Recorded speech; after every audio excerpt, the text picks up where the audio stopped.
pirates, opium, and good neighbours. How Solovyov justifies the current war by rewriting the history of Britain and Europe. Putin in Delhi. How Russian TV uses India to convince Europe of its defeat.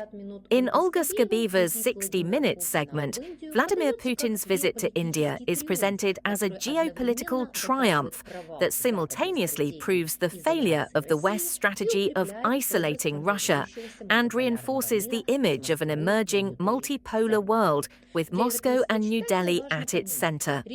For European readers, it's important to understand this isn't just a mere protocol report, but a carefully crafted message addressed both domestically and internationally. 1. Modi's 2 chairs and Putin's 1 stage. The plot weaves in quotes from Western media, ABC, CNN, acknowledging the difficulty of India's positioning between the US and Russia, and hinting at future visits by the German Chancellor and EU leaders to Delhi and trade negotiations with Washington and Brussels. The Russian interpretation is structured as follows.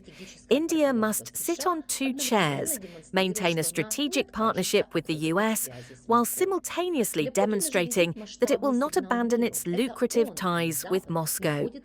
For Putin, the visit is a massive signal to the world.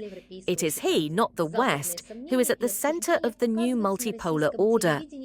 An important nuance for European readers. Western doubts and discussions are broadcast on Russian television, but always in a way that benefits Moscow. If the US and EU acknowledge the complexity of India's balance, this is presented as confirmation of Russia's increased weight, not as a normal diplomatic reality for a country playing its own game. A key issue is how the leaders will discuss Russian oil supplies, which India has had to reduce due to US sanctions. India not only purchases military equipment, but also produces it jointly with Moscow. It is already assembling the world's most protected T-90 tanks. Modern S-400 air defense systems are on combat alert, and negotiations will be held on the S-500. The S-400 is considered one of the most advanced long-range air defense systems in the world.